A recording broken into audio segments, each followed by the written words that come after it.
Hello student, आज हमारा topic organic solidarity है, यानी कि सावयवी एकता। इससे पहले हमने मैकेनिकल सॉलिडैरिटी के बारे में पढ़ा था, यांत्रिक एकता के बारे में पढ़ा था। उसके अगेंस्ट हमारा ये ऑर्गेनिक सॉलिडैरिटी, यानी कि उसके अपोजिट होती है organic solidarity. Unlike mechanical solidarity, Durkheim has given another type of unity that called is organic solidarity.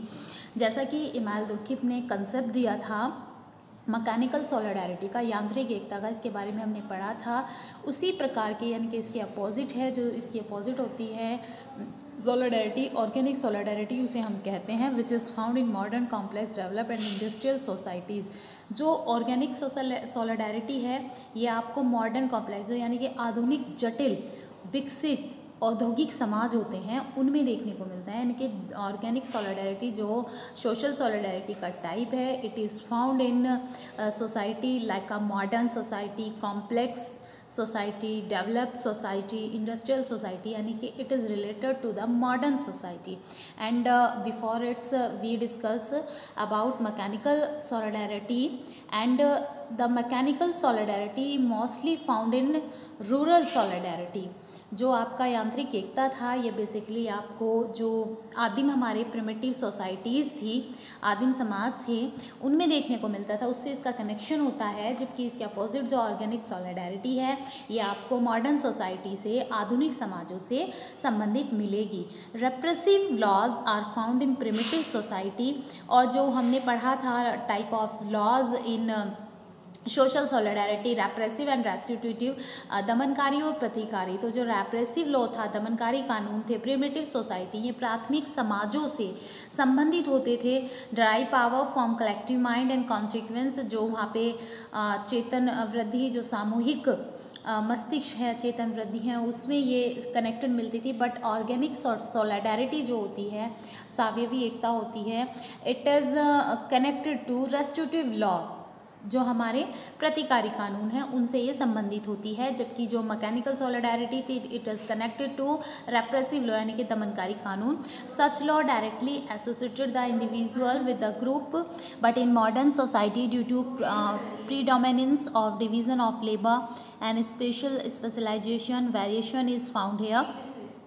तो यहाँ पे जो कुछ कानून होते हैं, जो बेसिकली हमारे लॉज होते हैं, उसमें से कुछ लॉ जो है वो प्रत्यक्ष रूप से किसी इंडिविजुअल, व्यक्तिगत रूप से या फिर सामूहिक रूप से संबंध होती है। बट इन मॉडर्न सोसाइटी, जो आधुनिक समाज है, इसमें due to predominance of division of labour, जो श्रम का विभाजन है, कंसेप्ट गिवन बाय इमाल दुर्खिम, इसमें इसके प्रीडोमिनेंस से एंड स्पेशलाइजेशन और समाज में विशेषीकरण, वेरिएशंस, जो डिफरेंशंस हैं, अंतर हैं, बेसिकली हमें देखने को मिलता है। यानी कि आधुनिक समाज में आपको श्रम का विभाजन देखने को मिलेगा, विशेषीकरण देखने को मिलेगा, वेरिएशंस, बहुत सारी विभिन्नताएं देखने को मिलेंगी।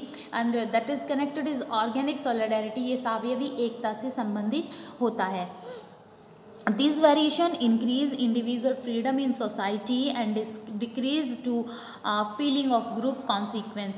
और जो वेरिएशंस की हम जब बात कर रहे हैं, विभिन्नताओं की हम बात कर रहे हैं कि समाज में, आधुनिक समाज में बहुत सारे वेरिएशंस, बहुत सारी विभिन्नताएं देखने को मिलती हैं। जो ये वेरिएशंस होते हैं बेसिकली ये समाज में इंडिविजुअल फ्रीडम, व्यक्तिगत स्वतंत्रता को बढ़ावा देते हैं। व्यक्तिगत स्वतंत्रता को, यानी कि पहले जो आप कहेंगे इंडिविजुअल जो थिंकिंग थी, व्यक्तिगत विचार थे, उन्हें बहुत ज़्यादा इम्पोर्टेंस नहीं दी जाती थी। और बेसिकली जो laws of rituals, custom, traditions of society, that is more important that any individual point of view. और जो व्यक्ति के व्यक्तिगत विचार होते हैं उनके कंपैरिजन में सामूहिक विचारों को बहुत ज़्यादा महत्व दिया जाता था। But in today's modern society, individual freedom in society, समाज में व्यक्तिगत स्वतंत्रता को अधिक महत्व दिया जाता है। और या फिर वेरिएशंस हैं, जो इन वेरिएशंस की वजह से इसमें वृद्धि हुई है। And decrease to feeling of group consequence, और जो सामूहिक जागरूकता थी, सामूहिक चेतना में जो फीलिंग थी कि ग्रुप को साथ लेकर हम क्या करें क्या ना करें, that is connected to our society. समाज की परवाह बहुत ज़्यादा करता था व्यक्ति, जो ये फीलिंग थी, भावनाएं थी, वो मॉडर्न सोसाइटी में क्या हुई हैं, डिक्रीज़ हुई हैं, उसमें गिरावट आई है। This is why the person is not directly connected to the group. और इसका एक कारण ये भी है कि आज जो पर्सन है, व्यक्ति है, वो प्रत्यक्ष रूप से समूह से संबंधित नहीं है, यानी कि वो किसी ग्रुप से कनेक्टेड है, उसका कोई कनेक्शन है। That is the mostly indirect, ये ज़्यादातर अप्रत्यक्ष रूप से होता है। And not to directly connected, अब ये प्रत्यक्ष रूप से संबंधित नहीं है। और कोई चीज़ जब हमसे डायरेक्ट कनेक्टेड होती है, हम उससे ज़्यादा इफेक्ट होते हैं कंपेरिजन दैन जब कोई चीज़ हमसे नन मतलब वो इनडायरेक्ट हमसे कनेक्ट होता है। जैसे कि फॉर एग्जांपल हम किसी से बातचीत कर रहे हैं, अगर हम किसी व्यक्ति से फेस टू फेस अगर हम बात करेंगे फेस टू फेस, तो वो ज़्यादा इफेक्टिव होगी बजाय इसके कि हम उससे एनी ट्रांसफॉर्मेशन जो कम्युनिकेशंस होते हैं उसके थ्रू बात करें, हम फ़ोन पे बात करें, मैसेज में बात करें, मेरे भाई वो इतनी ज़्यादा इफेक्टिव नहीं होगी जितना इफेक्टिव जब हम वॉइस टू वॉइस यानी कि फेस टू फेस आमने सामने बैठकर हम बात करेंगे। तो यहाँ पे इन्होंने इसका एक कारण यही बताया है, जो डिक्रीज़ और इंक्रीजिंग का यहाँ पे इन्होंने लेवल ये रखा है कि व्यक्ति प्रत्यक्ष रूप से किसी समूह से संबंधित नहीं, वो किसी ग्रुप का मेंबर है तो वो इनडायरेक्टली है, डायरेक्टली वो नहीं है तो वो इतना ज़्यादा इफेक्टेड नहीं करता है। It is here that the mutual relation of people are given more importance.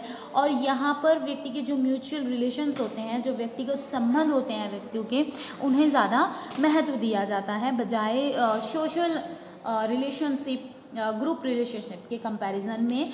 तो यहाँ पे जो मतलब श्रम विभाजन है हमारा, क्लासिफिकेशन ऑफ लेबर, ये और जो वेरिएशंस हैं और समाज में जो स्पेशलाइजेशंस हैं यानी कि जो चेंजेस हुए हैं according compare than to primitive society into modern society, अगर हम आदिम समाजों की और आधुनिक समाजों की तुलना करते हैं तो हम देखते हैं कि बहुत सारे चेंजेस हमें देखने को मिले हैं। और कहीं ना कहीं जो ये चेंजेस हैं बेसिकली ये बहुत ज़्यादा यहाँ इसके लिए रेस्पॉन्सिबल हैं।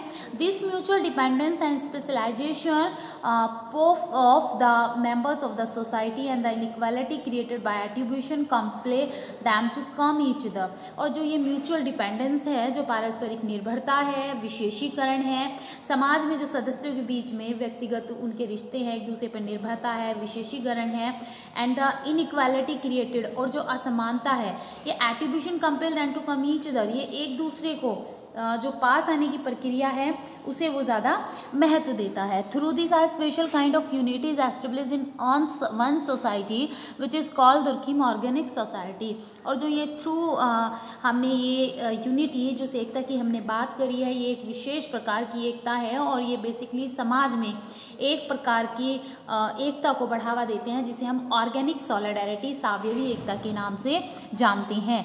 Organic solidarity is expressed by restitutive law, और जैसे हमने लॉ की बात करी थी, repressive and restitutive law, mechanical solidarity is connected repressive law and organic solidarity, सावयवी एकता, it is expressed by restitutive law. ये किससे, जो प्रतिकारी कानून होते हैं, रेस्टिट्यूटिव लॉ होते हैं, उनसे ये कनेक्टेड होती है।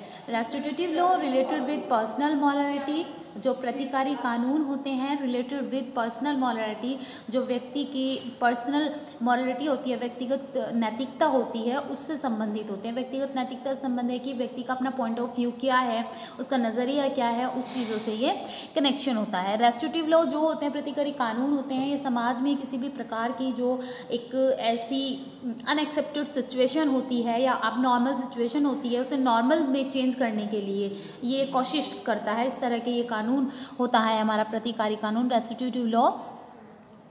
It does not directly connect the individual with the society, और ये समाज में किसी से प्रत्यक्ष रूप से संबंधित नहीं होता है the society, but some middle institution and representative like court, panch, जज and lawyer.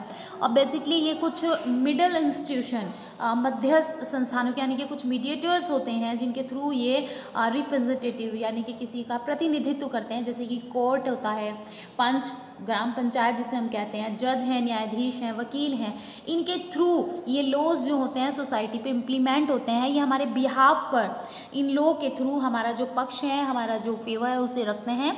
In modern society we found organic solidarity, आधुनिक समाज में हमें ऑर्गेनिक जो सॉलिडेरिटी है, सावयवी एकता है, ये देखने को मिलती है ड्यू टू लेबर डिवीज़न, और ये कहीं ना कहीं श्रम विभाजन का परिणाम होता है, जो श्रम विभाजन हर एक क्षेत्र में समाज में हमें देखने को मिला है। And restitutive law express this solidarity, और जो रेस्टिट्यूटिव लॉ होते हैं, प्रतिकारी कानून होते हैं, वो इस प्रकार की एकता को एक्सप्रेस करते हैं, प्रदर्शित करते हैं।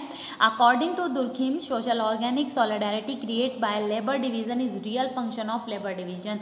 और यहाँ पे दुर्खिम का ये मानना है, जो श्रम विभाजन है उसका जो वास्तविक कार्य है, जो उसका उद्देश्य है, वो जो सामाजिक सावयवी एकता होती है, श्रम विभाजन का जो क्रिएटेड, यानी कि उसके द्वारा इसका निर्माण करना, उसके द्वारा ये चीज़ें, जो कंडीशन है ये जन्म लेती है। तो ये हमारा ऑर्गेनिक सॉलिडारिटी का कंसेप्ट था। इसके बाद हम about characteristic of organic solidarity, सावयवी एकता की विशेषताओं के बारे में पढ़ेंगे। Okay student, thanks.